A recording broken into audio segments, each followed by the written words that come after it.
Alright, what is up you guys? Joe Dobby here, back at it again with another deck profile video for you today. This one's a little bit different because it is my 1.5 deck that I want to build. So I'm using the cards from BT1.5 in the English set, and I'm very excited to build this because it has two of my favorite Digimon, MaloMyotismon and the Grand Koagamon line. Of the insect Digimon, Grand Koagamon's probably the best one for me. Of the Myotismon lines, I have to say I do like MaloMyotismon more than I do Myotismon. But yeah, I'm gonna dive right into the deck profile. This is my piercing party deck. It has an emphasis on manipulating memory and being able to use piercing as a tool to ultimately win you the game. And let's get it started. So I am running for the Digitama 3 copies of Argomon. If this Digimon becomes active during your active phase, gain 1 memory, which I think is great because your Digimon are going to be wanting to swing into other Digimon or security. So having Argomon as a Digitama underneath allows you to gain that extra memory, you know, just for being active, which is pretty cool. So running 2 copies of Minomon. This is a pretty cool card and it adds 1000 DP when I'm attacking one of my opponent's Digimon, and I think that's super crucial again in a piercing deck where you want to fight into your enemy Digimon. 3 copies of Tentomon. We all know what Tentomon does, guys, when attacking rest one of your opponent's Digimon with 3000 DP or less, so that should be all good there. Also running 4 copies of Agumon, which says I get an extra 1000 DP as an inheritable effect. Naturally, you want to keep that Agumon to get that extra DP. 3 copies of Aruromon for that early mid-game security checks, being able to potentially destroy low-level rookie Digimon as I'm trying to build up that Grand Koagamon line. I can save my Akuamon from attacking into security or attacking a Digimon by having a 5k DP 2 cost to play Digimon out, which is really good. 3 copies of Wormmon. This is the only search card I have in this deck, and the reason why is because I don't really want to take advantage of searching too much, is because it could really chain this deck or make it difficult to get into MaloMyotismon if I end up throwing things at the bottom of the deck like Arukenimon or Necrophobia. One of the things I also don't want to see going to the bottom of my deck are any of my megas, really. Grand Koagamon, Puppetman, MaloMyotismon. I don't want to see any of my flower cannons and all that going to the bottom of my deck. This is more of a very niche play. Like if I really have to search for that level 4, level 5 Digimon, I'll do it. But one of the great things about Wormmon is it doesn't have to be a green Digimon. I can use Wormmon to actually pick up Arukenimon, which is awesome. Moving into the champion Digimon, 4 copies of Veedramon. This is just to be able to very quickly get to my Grand Koagamon or my MaloMyotismon, well, yeah, through Arukenimon.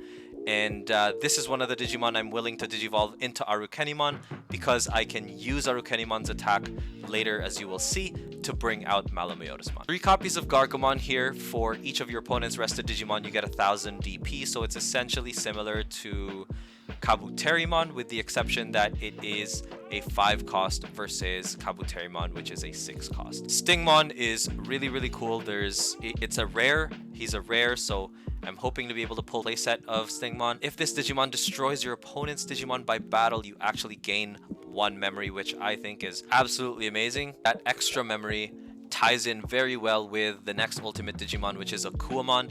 Destroys the Digimon by battle, get +1 memory. So Stingmon is once per turn, Akuamon is as many turns as I'd like. I'm not running X Scissor Claw, so you know, I'm probably just gonna take advantage of both cards once per Digimon. I might consider actually throwing X Scissor Claw in there and decreasing my Arukenimon count, so we will see about that. But moving into 2 copies of Cherrymon, I just need a blocker for that mid-game protection while I get into my megas. The 2 blockers are there to do that. 4 copies of Arukenimon, I might bring her down to 3 instead, but for now 4 has been working okay. Really good Digimon to have in a MaloMyotismon splash in green, and because you can digivolve a green Digimon into Arukenimon. Very powerful effect. When attacking, I pay 3 memory, play a MaloMyotismon from my hand without paying its cost, and then destroy Arukenimon, which is why I have Digimon like Aruromon and Veedramon. If I'm not, you know, if Aruromon doesn't do a security check or doesn't get destroyed as a result of anything, I can digivolve to Veedramon, digivolve to Arukenimon fairly quickly, and I wouldn't feel too bad of losing these inheritable effect Digimon. Going into the megas, so 3 copies of Grand Koagamon here, 13 cost to play, 11,000 DP, 4 cost to Evo, pretty expensive, which is why I have a lot of memory manipulating things in this deck to hopefully bring that up. But it has piercing, and on my turn, this Digimon gets plus 4,000 DP. That is immediately a 15,000 DP Digimon piercing. And when you take in the inheritable effects such as Gargomon with another 1,000 DP, that's 16, 17, and potentially 18,000 DP for my Grand Coagamon here, which makes him super, super powerful. I might make a dedicated Grand Coagamon deck, but right now I'm having too much fun playing this. Win or lose, this is just so much fun, like pulling off the plays. That's why I love having Grand Coagamon. Such a cool Digimon, and, you know, even cooler effects. So awesome.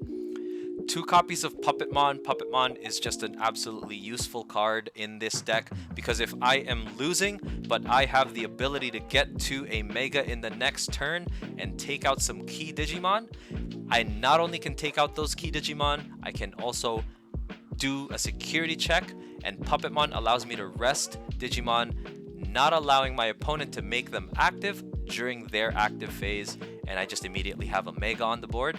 I think it's a really great Digimon to have in this deck. 3 copies of MaloMyotismon here with piercing on both players' turn. If your other Digimon or your opponent's Digimon are destroyed, get +1 memory for each Digimon destroyed. So I'm gonna tell you guys right now, MaloMyotismon actually costs 2 and a Digimon to play with an Arukenimon. And what I mean by that is, when you actually attack with Arukenimon, you pay 3 memory to play MaloMyotismon first. Once that happens, you destroy Arukenimon. So when you destroy Arukenimon, MaloMyotismon's effect triggers. So you would actually gain a memory for the destruction of Arukenimon because MaloMyotismon's already on the field. So really just a 2-cost Digimon, which is pretty great. And has piercing and has 12k DP.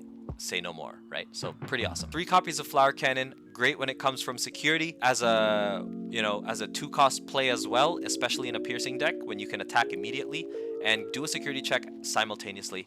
Really good card to have. 1 copy of Mega Electro Shocker, which I might switch up for X Scissor Claw or a couple Terror Clusters. I might remove something else. It's just a really good card because I can rest 2 of my opponent's Digimon with 5,000 DP or less, or just 1 big Digimon, be able to run piercing by, you know, fighting through them.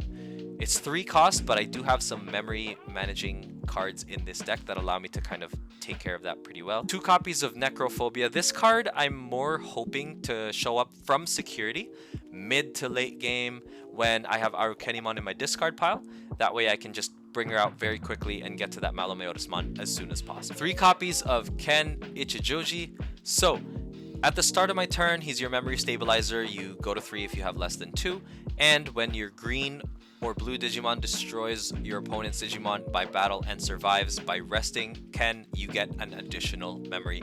So it's really, really great for this deck because it wants to fight.